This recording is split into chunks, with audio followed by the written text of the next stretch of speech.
Members. अब देखो market आज ऊपर के लेवल पे सस्टेन नहीं किया, लेकिन बहुत सारी ऐसी कंपनी थी जो यहां पे भागती हुई दिखाई दी।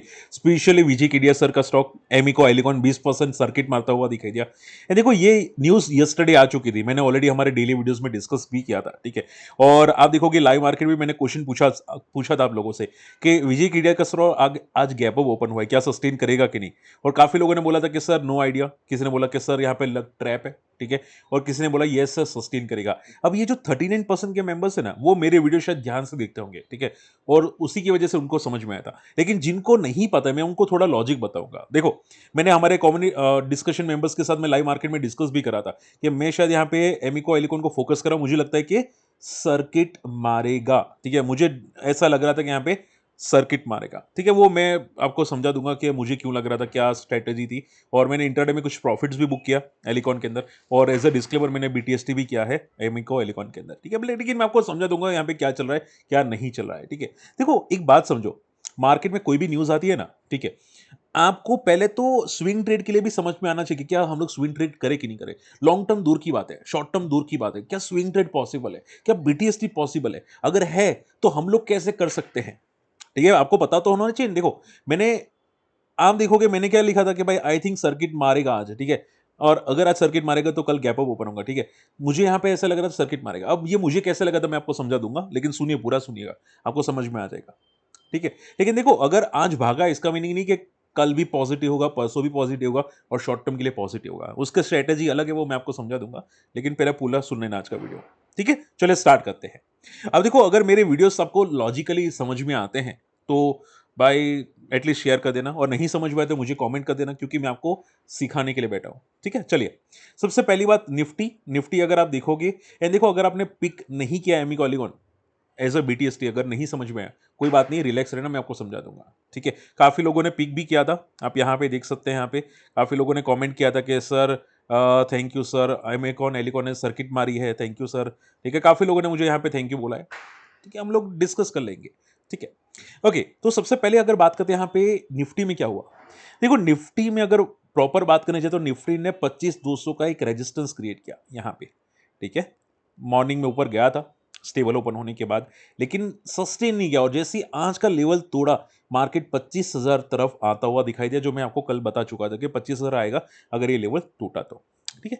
अब अगर हम लोग 2 आवर्स की चार्ट में देखें, सी 2 आवर्स का चार्ट देखो, ये क्या बता रहा है यहाँ पे, सी क्या बता रहा है कि इसने यहां पे ब्रेक डाउन किया, ये वाली कैंडल पे इसने ब्रेक डाउन किया, थोड़ा पुल बैक आया, लेकिन वापस 60 आरएसए का रेजिस्टेंस लिया ये पुल बैक में, और ये वापस नीचे जाता हुआ दिखाई दिया, ठीक है। अब वापस अगर 2500 का लेवल टूटा, विच इज 50 पॉइंट, ठीक है, यहां से कितना पॉइंट है, 50 पॉइंट है, ओनली 50 पॉइंट। अगर ये टूटा तो एसएल हिट हो जाएगा 2 आवर्स चार्ट का, ठीक है, 2 आवर्स चार्ट का एसएल हिट हो जाएगा, वो 60 आरएसए को क्रॉस कर देगा और यहाँ पे 2500 को क्रॉस कर देगा। लेकिन अगर वो एसएल नहीं हिट हुआ, यानी कि 2500 को ब्रेक नहीं किया, तो ये कहां जाएगा, 40 आरएसए की तरफ चांसेस से जा सकता है। हालांकि मैंने यहां पे एंट्री करने का सोच नहीं रहा था, लेकिन यहां पे जो सेकंड रेड कैंडल बनी, ये सेकंड रेड कैंडल बनी, उसमें मुझे लगा कि भाई यहाँ पे शायद ब्रेकडाउन लग रहा है, क्योंकि ये बार बार यहाँ पे रेजिस्टेंस क्रिएट कर रहा है, ठीक है। तो ब्रेकडाउन लग रहा है, तो हो सकता है छोटा मोटा फॉल आपको आता हुआ दिखाई दे। अब छोटा फॉल कितना है वो एक्जैक्टली मुझे भी नहीं पता, हो सकता है कि यहाँ से 24,900 जाए, 950 जाए, आई डोंट, ठीक है। बट जिस तरह से थोड़ा सा रेजिस्टेंस निफ्टी में लग रहा है, ठीक है। चलिए, अब आज एफआई की पॉजिटिविटी थी, डीए उल्टा ने आज वीक वाले की, पता नहीं क्यों ऐसा, ठीक है। 2 दिन एफआई के नंबर्स अच्छे आए तो हम लोग इसको पॉजिटिव मान के चलेंगे। सर कोई कोई न्यूज़ है क्या मार्केट में, ना कोई भी न्यूज़ नहीं, ये जस्ट बेसिक प्रॉफिट बुकिंग है जो मार्केट में लगातार ऊपर मोमेंटम की वजह से आती हुई दिखाई दी है, ठीक है। अब सबसे पहली बात, यथार्थ हॉस्पिटल। अब देखो आज हॉस्पिटल सेक्टर्स लगातार ऊपर जाते हुए दिखाई दिए।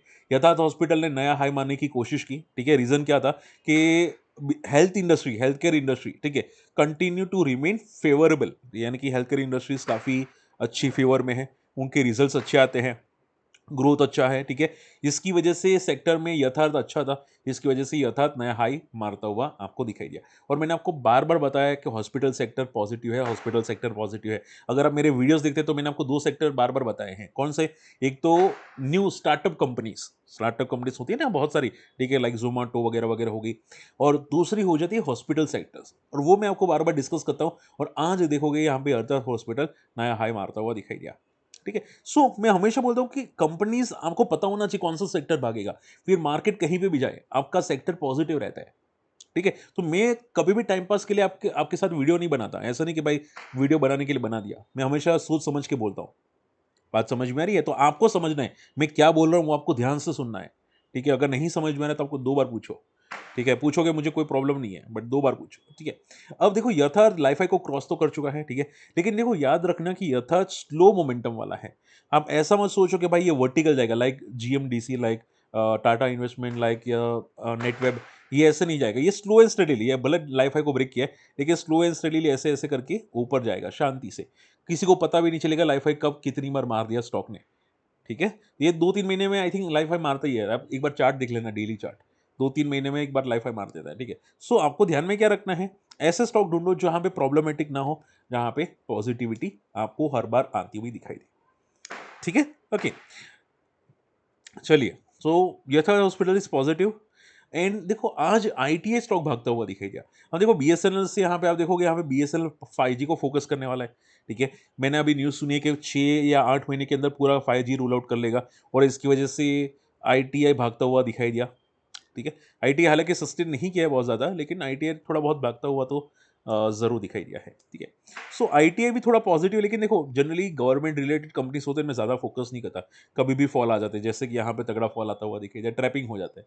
लोग ज़्यादातर लॉन्ग टर्म सोचते कब, जब वो भागता है, जब वो मोमेंटम करता है, जब वो 100% एक महीने में दे देता है, तब वो लोग सोचते कि सर मैं लॉन्ग टर्म रखूंगा, 600 का 1000 चला जाएगा, 1000 का 5000 जाएगा। नहीं, उल्टा ये नीचे आ जाता है। तो हमेशा सोचो कि 2 बार कि वो लॉन्ग टर्म किसको रखना है। ठीक है, सो अभी के लिए क्या है कि टेम्पररी मोमेंटम है, देखते हैं कहाँ तक सस्टेन करती है आईटीआई की। ठीक है, बट चल रहा है तो चल रहा है, तो वेरी वेरी शॉर्ट टर्म के अंदर तो इसमें एक रेंज ब्रेक हो रही है आईटीआई, तो सो वो पॉजिटिव है। ठीक है, शॉर्ट टर्म एक रेंज ब्रेक हो रही है आईटीआई के अंदर। मे बी इसका अगला रेजिस्टेंस 400 का है, देखते जाता है कि नहीं। ओके, अब पॉइंट पे आ जाते हैं, मुद्दे पे आते हैं, एमिको एलिकॉन। अब देखो आज 20% की सर्किट मारी, कल विजय सीडिया सर ने एंट्री की थी 11 करोड़ की, जिसकी वजह से आज स्टॉक भागता हुआ दिखाई दिया। अब क्वेश्चन ये आता है सर आपने पहले तो एंट्री कैसे की वो समझाओ, और दूसरा क्या ये अभी पॉजिटिव हो चुका है या अभी भी पॉजिटिव नहीं है। ठीक है, देखो मैं हमेशा बोलता हूं कि आपको 2 चीजें ध्यान में रखनी चाहिए। ये जो बड़े प्लेयर्स होते हैं ना, वो हमेशा लॉन्ग टर्म के लिए सोचते हैं, 3 4 4 साल 5 साल। और उनका पता है, विजय सर का ध्यान से सुनो, जो बोला हूं ध्यान से सुनो। विजय सर का व्यू कभी भी 100% नहीं होता। यानी कि ऐसा नहीं कि भाई स्टॉक 100 का है तो 200 जाएगा तो वो खुश हो जाएंगे, नहीं। उनका स्टॉक 100 वाला होता ही नहीं है, वो स्टॉक 100 से 1000 जाएगा तो वो खुश होते हैं, वरना नहीं होते। मैंने इनके बहुत सारे स्टॉक देखे हैं। आप तेजस नेटवर्क को पकड़ लेना, तेजस नेटवर्क के अंदर विजय कीडिया सर ने 40 के अंदर एंट्री की थी। कहाँ पे? 40 रुपीज, यस 40 रुपीज पे एंट्री की थी विजय सर ने, और बेचा पता है कहाँ पे? 1000 पे बेचा। सोचो, 40 का 400 भी नहीं, 40 का 400 भी नहीं, 1000 पे। ठीक है, और ऐसा एक एलिकॉन करके एक और एक कंपनी थी जहां पे आई थिंक विजय सर ने ही एंट्री की थी, और वो भी 100 का 1000 हुआ था। कितना? 100 का 1000 हुआ था। तो ये सर जो एंट्री करते हैं वो बड़े बड़े नंबर्स के लिए करते हैं, बट हाँ टाइम ले लेता है, हो सकता है 2 साल ले ले, 3 साल ले ले, बट तगड़ा तगड़ा मुंह, एकदम तोड़ फोड़ मुंह। ठीक है, तो ऐसा लगता है कि बड़ा सभी को पता चल गया कि विजय सर का स्टॉक ऐसे ही होते हैं, तो काफी लोगों ने एंट्री कर ली और स्टॉक को अंदर सर्किट लगा दी। ठीक है, अब देखो जिन्होंने एंट्री की होगी विजय सर के अलावा, वो क्या करेंगे? छोटा प्रॉफिट लेके निकल जाएंगे। अब छोटा प्रॉफिट हो सकते हैं 20% का हो सकते हैं 30% का हो सकते हैं 40% का हो। ठीक है, लेकिन वो क्या करेंगे? जो प्लेयर होंगे, ध्यान से सुनो जो बोला हूं, वो वर्ड पकड़ के चलना। तो जो प्लेयर होंगे वो क्या करेंगे? छोटा प्रॉफिट लेके निकल जाएंगे। ठीक है, और बाद में ये फॉल करेगा, 6 महीने 7 महीने के बाद एक रेंज में रहेगा, एंड देन कुछ जाके मोमेंटम करेगा। समझ में आई? तो ये जो चल रहा है वो क्या चल रहा है? टेम्पररी मूव चल रहा है। अब ये क्या मूव सस्टेन करेगी? तो देखो आज का मूव तो काफी अच्छा था। अगर कल ये क्लोजिंग डी हाई पे देता है, कल यानी कि टुमारो, अगर ये डी हाई पे रहता है तो चांसेस है कि भाई ये मोमेंटम कंटिन्यू करेगा। और कहां तक करने के चांसेस हैं? यहां तक। ये जो डबल टॉप है ना, हो सकता है यहां तक आपको डबल टॉप आता हुआ दिखाई दे। ठीक है, बट कब? कब? जब ये कल टॉप पे क्लोजिंग करेगा। ठीक है, मैं तो बीटीएस लीडर, मैं तो कल पहले निकल जाऊंगा। मेरा रूल है 9:15 से लेके 9:30 के बीच में प्रॉफिट बुक कर लेना, मतलब कर लेना, फिर वो कहीं पे भी जाए। ठीक है, भले 5 मुझे 7% मिले, ठीक है, तो भी मैं तो निकल ही जाऊंगा। ठीक है, बट ये क्या एक रूल होता है। ओके, ठीक है, तो ध्यान में क्या रखना है आपको? ये व्यू अगर शॉर्ट टर्म का है तो थोड़ा भागने के चांसेस हो सकते हैं, बट एक बार अगर प्रॉफिट बुकिंग स्टार्ट की तो हो सकते हैं बाद में वापस गिरता हुआ आपको दिखाई दे। बट अगर आपका व्यू लंबा है, ठीक है। तो आई डोंट थिंक पैनिक की ज़रूरत आप लोगों को है, ठीक है। बहुत अच्छी कंपनी है, बड़े प्लेयर है, अच्छी बात है, ठीक है, आपको पैनिक की ज़रूरत नहीं है। ओके, ओके, इसके अलावा सर पूछे कि सर आपको पता कैसे था कि यहाँ पे मैं एंटर हुआ और आपको पता कैसे था कि ये सर्किट मारने की कोशिश करेगा? ठीक है, आई एम श्योर आपके क्वेश्चंस होंगे ना? ठीक है, तो जिस जिस टाइम पे मैंने मैसेज किया था यहाँ पे, ठीक है, कि भाई क्या ये सस्टेन करेगा कि नहीं? उस टाइम पे स्टॉक का 5 मिनट का चार्ट ओपन करके देख लेना। मैं बात कर रहा हूँ एलिकॉन की, ठीक है, एमिको एलिकॉन की। तो 5 मिनट में हुआ क्या था कि स्टॉक गैप अप ओपन हुआ था एमिको एलिकॉन, ठीक है? यहाँ पे गैप अप ओपन होने के बाद रेड कैंडल बनाई 5 मिनट के चार्ट के अंदर स्टॉक ने, उसके बाद नीचे गया एंड देन जाके डी हाई पे जाने की कोशिश की इसने। ध्यान से देखना, मैंने जब मैसेज किया था 1 डेढ़ बजे, ठीक है, वो स्टॉक डी हाई पे टॉप से फॉल किया, वापस डी हाई पे गया, ठीक है, और सस्टेन कर रहा था। ये इतना में मालूम हो चुका था मुझे कि भाई बड़ा प्लेयर है, एंटर किया है, ठीक है, और अगर इसको और ऊपर जाना है तो वो डी हाई को क्रॉस करेगा ही करेगा। क्या था? डी हाई को क्रॉस करेगा, और अगर डी हाई को क्रॉस किया, इसका मीनिंग क्या है कि बड़े प्लेयर यानी कि जो छोटे मोटे और दूसरे बड़े प्लेयर है वो इंटरेस्टेड है, ठीक है। सो मैं एंट्री की, मैंने थोड़ा बल्क में एंटर किया इंट्राडे के लिए, ठीक है, और बीटीएसटी के लिए, और मैंने यहाँ पे कुछ प्रॉफिट बुक किया, ठीक है, और कुछ प्रॉफिट यहाँ पे 16% पे था और 20% में मैं कुछ प्रॉफिट बुक किया, बाकी मैंने बीटीएसटी कर लिया, ठीक है। तो आपको ध्यान में क्या रखना है सर? आप ध्यान से सुनो, अब जो मैं बोलने वाला वो ध्यान से सुनो, ये कोई नहीं बताएगा। आप 50,000 का कोर्स ले लोगे तो भी कोई नहीं बताएगा, ध्यान से सुनो। अगर कोई स्टॉक में न्यूज़ आए, लाइक वोडाफोन आइडिया, लाइक एमिको एलिकॉन या कोई और एबीसी वाला स्टॉक, ठीक है, मॉर्निंग में एंट्री करने की जल्दबाजी मत करो, ठीक है। पहले देखो स्टॉक क्या कर रहा है, स्टॉक क्या मोमेंटम कर रहा है कि नहीं। अगर गैप अप ओपन हुआ तो देखो कि पूरे दिन क्या कर रहा है, पूरे दिन अगर वापस डी हाई पे क्रॉस करता है 5 मिनट के चार्ट पे, ठीक है, वापस डी हाई पे क्रॉस करता है, तो इसका मीनिंग क्या है कि उसको और ऊपर जाना है और आप अच्छा खासा प्रॉफिट लेके निकल सकते हैं, ठीक है। बात समझ में आ रही है? तो मैंने यहाँ पे यही लिखा था। मैंने क्या लिखा, देखो मेरा कंफर्मेशन नहीं है, ऐसा नहीं कि मुझे कंफर्म ही था कि भागेगा, ठीक है। तो मैंने क्या किया, मैंने भाई बोला कि भाई मुझे लगता है कि मैं 2% का एक फिक्स स्टॉप लॉस रख दूंगा, ठीक है। अगर स्टॉप लॉस हिट हो गया तो होल्डिंग का कोई नाटक नहीं, मैं कोई नाटक नहीं करूंगा होल्डिंग बोल्डिंग का, मैं निकाल दूंगा, ठीक है। लेकिन अगर स्टॉप लॉस हिट नहीं हुआ, ठीक है, तो स्टॉप लॉस हिट नहीं हुआ तो क्या होगा, बूम होगा, क्या होगा, भागेगा, तगड़ा भागेगा, ठीक है। तो मैं मेरा प्रॉफिट ऐसे ही होता है जनरली, 60% रिस्क ऐसे ही होता है, ठीक है। मतलब मैं तगड़े प्रॉफिट के लिए बैठा बैठा रहता हूँ, ठीक है। तो मैंने 2% का ऐसे रखा और मुझे लगा कि अगर हिट नहीं हुआ तो बड़े प्रॉफिट देगा। तो मेरा ये थियरी था, मेरा ये लॉजिकल प्रोसेस था, ठीक है। अब ये प्रोसेस आपको कोई नहीं समझेगा, और मैंने एंट्री कब की, जब वापस डी हाई को ब्रेक किया तब, ठीक है। तो न्यूज न्यूज आई, कंफर्मेशन के लिए मैंने क्या किया, 2 बजे तक वेट किया, 1 डेढ़ बजे तक वेट किया, डी हाई का वेट किया एंड देन एंटर किया मैंने। बात समझ में आ रही है? अगर नहीं समझ में आ रही मुझे कमेंट कर देना, ठीक है। और देखो मेरा 2% के लिए एंट्री नहीं था, मैंने एंटर किया था 16% पे और गया सर्किट में 20%। 4% तो मुझे इंट्राडे में मिल गए, ठीक है। कल गैप अप ओपन होगा तो और मुझे मिलेंगे 5 से 10%, ठीक है। सो ये लॉजिक्स होते हैं, और लॉजिक्स मेरे काफ़ी बड़े होते हैं लॉजिक्स, ठीक है। डिपेंड करता है, आपको समझ में आए तो ठीक है, बाकी मुझे कमेंट कर देना, ओके। चलिए, हाँ ओके। और इसके अलावा आज भी बड़े प्लेयर किसी ने एंट्री किया, देखोगे एजिस इन्वेस्टमेंट फंड ने भी एंट्री की है, तो हो सकता है कल गैप अप ओपन हो एमिको एलिकॉन के अंदर। इसके अलावा आरबीएल बैंक के अंदर भी किसी ने एंट्री की है, आप देखोगे यहाँ पे सोशलेट ने यहाँ पे एंट्री की है आरबीएल बैंक के अंदर। एंड आरबीएल बैंक जिनको नहीं पता है, आई थिंक आज लाइफाई मारता हुआ दिखाई दिया आरबीएल बैंक, ठीक है। यहाँ पे आप देख सकते हैं लाइफाई यानी कि 52 हाई, इन शॉर्ट में 52 हाई, ठीक है। तो वो मारता हुआ दिखाई दिया, काफ़ी अच्छी बात है, और काफ़ी पिट भी चुका था ये, ठीक है।